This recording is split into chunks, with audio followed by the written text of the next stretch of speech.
एक प्रसंग में पूज्य श्री राधा बाबा वर्णन करते हैं कि रतनगढ़ में ही भाई जी थे। उनका ऐसा प्रभाव था कि बड़े बड़े धनी मानी भक्त ज्ञानी सन्यासी विरक्त सब भाई जी को सम्मान करते, क्योंकि जिनके हृदय में निरंतर प्रिया प्रीतम का चिंतन चल रहा है, प्रिया प्रीतम हृदय रूपी निकुंज में केली कर रहे हैं, तो आकर्षण ऐसा होता है कि सब। तो एक धनी सेठ थे। धनियों में अहंकार बहुत जोर का होता है, क्योंकि मूल दोष यही है उनका अहंकार। अभिमान तो था ही, पर एक कृपा भी थी कि भाई जी के सत्संग में रोज जाते थे। धनी थे, अन्य दोष भी होंगे, प्रणाम करते, सत्संग सुनते, वह भाई जी से ईर्ष्या करते। अहंकार भी था, पर सत्संग में जाते थे, रोज उनकी निंदा करते। जो सत्संगी जन थे अगर रास्ते में मिल जाते सत्संग सुनने के बाद तो निंदा करते। कई तरह की देखा, बढ़ बढ़ के बातें कर रहे हैं, लोगों से पुजवाते हैं, ऐसा वैसा।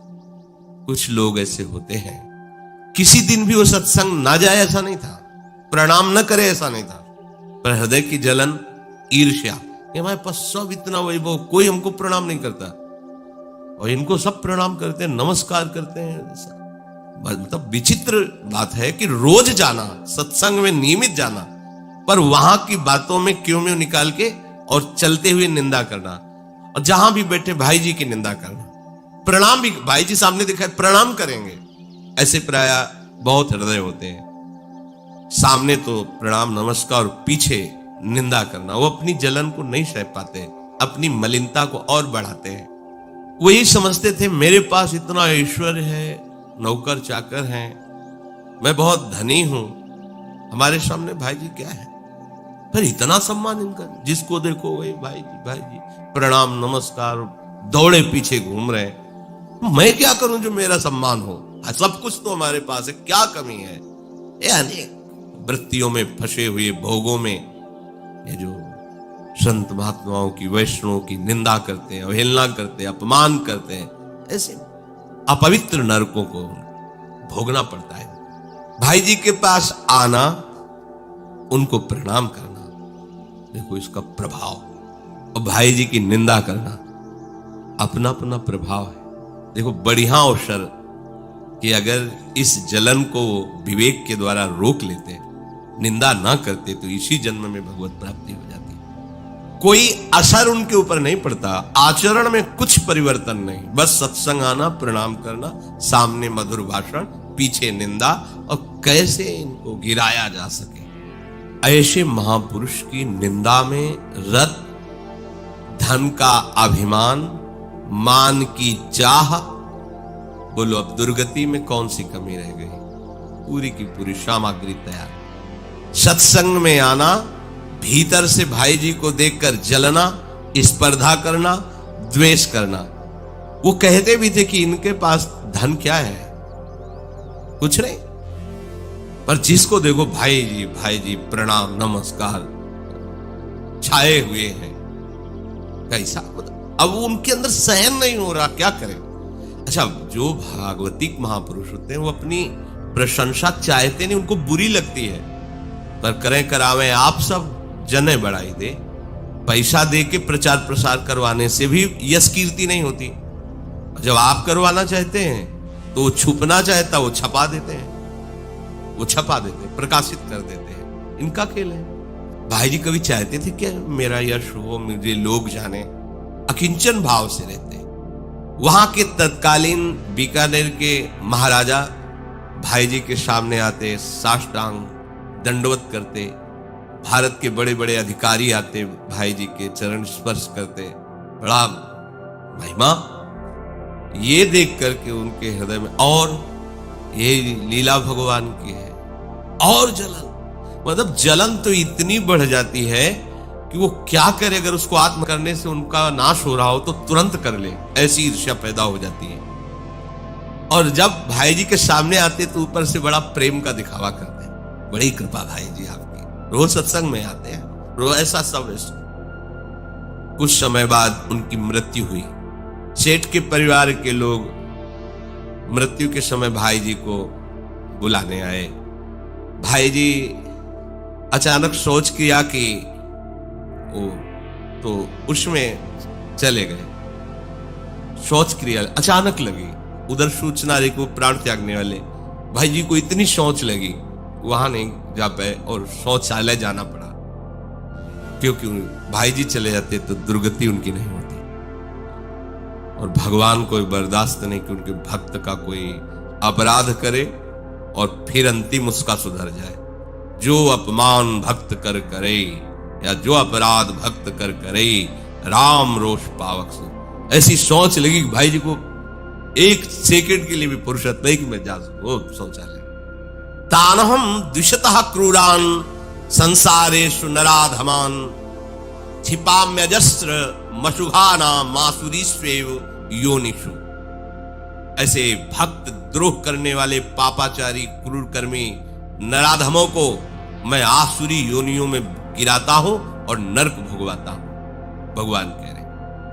पूज्य श्री राधा बाबा अपने ध्यान कक्ष में बैठे हुए थे, वहीं एक कुतिया गर्भवती हुई और कई बच्चे पिल्ला हुए उसके। भाई जी के ध्यान में वो कुतिया और वो पिल्ला, और उन पिल्लों में से वो सेठ जी जो कुत्ते का पिल्ला बने थे, मेव मेव करते हुए छोटे बच्चे।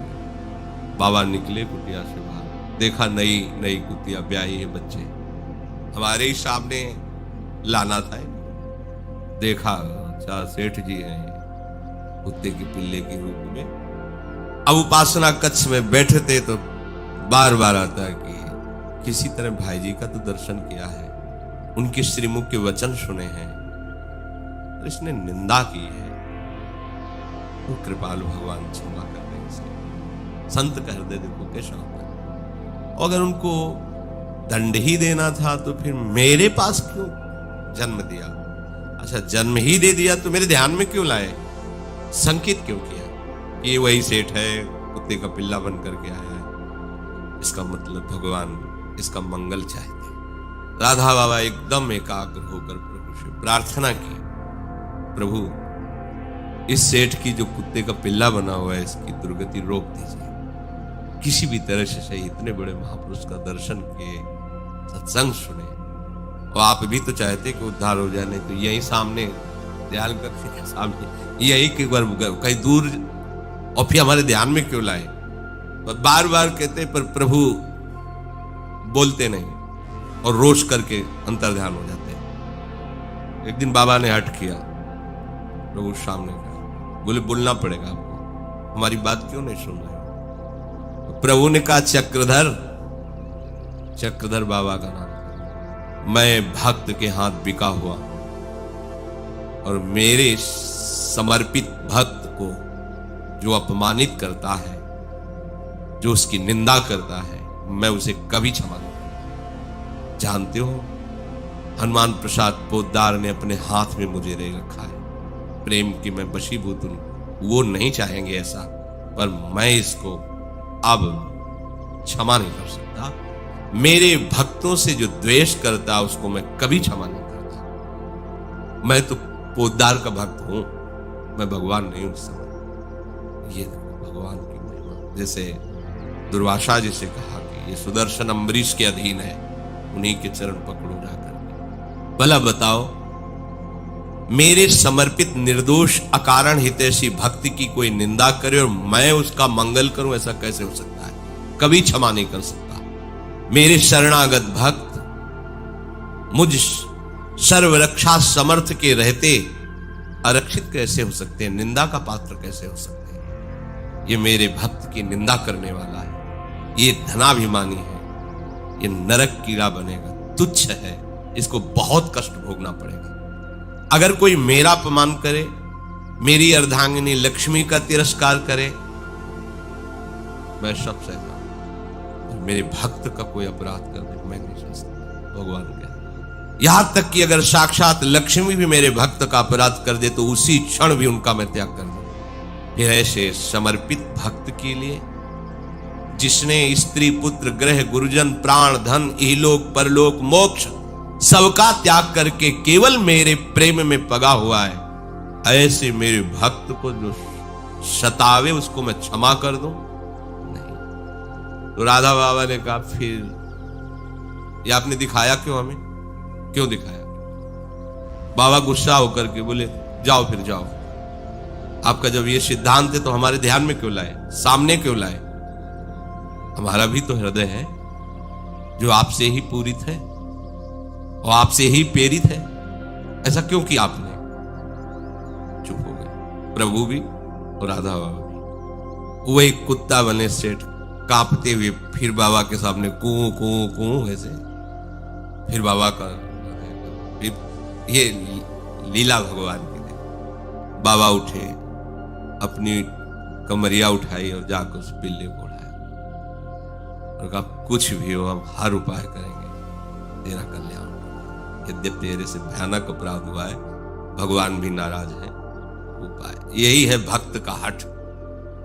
अब देखो रतनगढ़ में कितने कुत्ते होंगे, कितने पिल्ले होंगे, लेकिन रोज भाई जी को प्रणाम करता था, सत्संग सुनता पर निंदा करता था। अमोघस्य संत ते होए न कारज हानि। एक दिवस बाबा ने फिर श्री कृष्ण जी से कहा अरे इसको पिल्ला बनाना था तो मेरे ही सामने कोई बार बार ला रहे हो, कहीं दूर ले जाओ। कहते हो हम इसका कल्याण नहीं कर सकते, क्षमा नहीं कर सकते। मेरे कक्ष के भजन के नीचे ही कुतिया बच्चा दिया और उसमें सेठ मेरे ध्यान में आया। मुझे बार बार विक्षेप पड़ रहा है, दुख हो रहा है, अब उसका कल्याण होना चाहिए। ये बार बार मेरी दृष्टि पथ में आता है और मेरा हृदय करुणा से भर जाता है और आप करुणा समुद्र हो, मेरी बात तो सुन लो। बोलो इसके लिए मैं क्या करूं? बाबा ने कहा जिससे आप प्रसन्न हो जाओगे। कैसे आप राजी हो जाओगे? कैसे इसको क्षमा करोगे? प्रभु कुछ नहीं बोले, चले गए। सायंकाल बाबा बैठे हुए प्रभु की लीला का चिंतन कर रहे थे। वो पिल्ला फिर भागकर बाबा के सामने आया, कूं कूं करता हुआ, और बाबा की तरफ ऐसे पैर करके ऐसे बैठा। बाबा ने देखो, बोले कुछ भी हो जाए तेरे को तो भगवत प्राप्ति कराएंगे। संतों का यही एक जगह बाबा के शायद शब्द थे कि जो भगवत भजन में उन्मत्त महात्मा होते हैं, तो जैसे पागल कुत्ता काट ले ना किसी को, वो ऐसे सिरजी हो जाता, ऐसे ही होता। भगवान कह रहे नहीं उद्धार होगा, वो कह रहे अब हो के रहेगा, देखते हो क्या हट। इसीलिए मोरे मन प्रभुवश विश्वासा, राम ते अधिक राम कर दासा। बड़ी व्यथा हुई। भाई जी अपने घर के मुख्य द्वार पर बैठे सोच के हाथ मटिया रहे थे, अकेले बैठे हुए चिंतन करके हाथ धो रहे थे। राधा बाबा जाकर खड़े हो गए। भाई जी ने बाबा को देखा, कहो स्वामी जी, क्योंकि ऐसे नहीं सहज में नहीं आता, कैसे आप मान? वो एक सेठ थे जो आपकी निंदा भी करते थे, सत्संग में भी आते थे, प्रणाम भी करते थे, आपको याद है? हाँ हाँ याद है। बोले उनकी मृत्यु हो गई थी। हाँ हाँ हमें उस समय भी याद है, आए थे बुलाने पर, वो सोच लग गई थी तुम्हें। हाँ वो हमारे भजन कक्ष के नीचे कुतिया जो है ना, उसमें पिल्ला बन करके आए, चेंचे करते रहते हैं हमारे सामने। ये कि वो आपकी अकारण निंदा करते थे, बड़ा अपराध करते थे, मानते हैं, परंतु आपके लिए निंदा और स्तुति तो समान है। निंदा के रूप में ही सही, पर वो आपका चिंतन तो करते थे। भाई निंदा भी करने के लिए वो आकृति तो आएगी ना सामने। तो मुझे लगता है कि किसी भी तरह से आप जैसे महापुरुष का आश्रय, ऐसी दुर्गति नहीं होनी चाहिए। आपका जो सत्संग सुना, आपको प्रणाम किया, आपका चिंतन किया, वो कुत्ते की योनि में और ऐसे कष्ट में माना अपराध किया है। मुझे नहीं शाह जा रहा उसको कुत्ते के रूप में देखकर। सदगति निश्चित होनी चाहिए। जब तक आप कृपा नहीं करेंगे तो इसको विश्व की परम शक्ति भी इसका मंगल करने में असमर्थ है, क्योंकि सीधे हमने श्री कृष्ण से बात किया है। उन्होंने कहा कुछ नहीं हो सकता, इसको तो दंड भोगना पड़ेगा। और मैंने देखा है कि कल्पों तक शूकर कुकर सरीसृपादि निम्न योनियों में जाएगा, कल्पों तक। इसकी कोई उद्धार के चांस नहीं। भाई जी आप इस अधोगति से इसको बचा लीजिए, आप इसे क्षमा कर दीजिए, मैं क्षमा मांगता। कैसे संत हृदय, देखो कैसा होता है संत हृदय। भाई जी इसके अपराध को क्षमा कर इसको महान दुख राशि से मुक्त कर दीजिए। भाई जी ये बात सुन करके उठ कर और बड़े प्यार से मिट्टी से सने हुई दोनों हाथ राधा बाबा के कंधे पर रखे और बड़े स्नेह से कहा, स्वामी जी क्या आप समझते हैं मैं ऐसा निठुर हूं? क्या आपका हृदय मेरा हृदय दो हृदय है? जब आपके हृदय में इतनी करुणा है तो इस हृदय में हमने तो अपराध ही नहीं माना। ये तो श्री कृष्ण की लीला है कि उन्होंने उसे दंड, मुझे इस बात का तनिक भी कोई रोष या कि उसको ये दंड मिले कदापि नहीं। क्षमा तो तब करे जब हमने अपराध ही माना हो, हमने तो माना ही नहीं, ये तो उनकी लीला है। अब आप निश्चिंत हो जाइए। राधा बाबा सुना, देखो इसने हमारी निंदा की, श्री कृष्ण ने इसे दंड दिया, आपकी कृपा इसके ऊपर हुई, तो अब देखो मैं इसे सीधा लीला में प्रवेश कराता हूं। भाई सीधा लीला में। अब आप देखना कुछ ही दिनों मर जाएगा ये पिल्ला, कुछ ही दिनों में ये मर जाएगा और ये कुछ दिन में अर्थात 2 या 4 दिन में, और जहां मरा तो आपको यह अनुभव होगा कि वो कहां गया, सीधे आपको पता चलेगा। ऐसा नहीं कि वो सीधे भगवान की लीला में प्रवेश करेगा। भाई जी ने कहा जहां मैं हूं भावदेव में वहीं ये भी पहुंच जाएगा। मेरा भाव देश इसके स्वागत के लिए तैयार है। यद्यपि मुझ में किंचन मात्र ऐसी सामर्थ्य नहीं, ये सब राधा माधव की सामर्थ्य ही है, परंतु हां ये रहस्य आप किसी से भी नहीं बताएंगे। ये वचन हमारे सामने दो कि सेठ के पिल्ले रूप में आने का इसके परिवार को भी खबर नहीं होगी, परम धाम जाने का, आपका प्रार्थना करने का, हमारा बोलने का, ये हमारे जीवन काल में बात प्रकाशित नहीं होनी चाहिए, किसी को भी आप गुप्त रखना। राधा माधव की कृपा हुई और बाबा ने देखा कि वो पिल्ला मर गया। जे भी मरा तो देखा भाव देह प्राप्त करके लीला में प्रवेश कर। भाई जी की महानुभावता देखकर बाबा का द्रवित चित्त नाच पड़ा और लगा कि इनके चरण पकड़ के बस इन्हीं में लौटता रहूं। ये गति बड़ी दुर्लभ गति है, लीला में प्रवेश होना। प्यार उड़म क्षमते नयच्छि सुखादि नाम तुय ध्यानगम। मन के भावों को रोक करके बाबा, क्योंकि भाई जी को पसंद नहीं था कि बाहर बाबा ऐसा कि चरण पकड़ के लौटे हो, जय हो। तो जिसमें स्वामी की रुचि हो सेवक की वही प्रधान। नेत्रों में भाव बसाकर भजन कक्ष में एकांत में बाबा हो गए।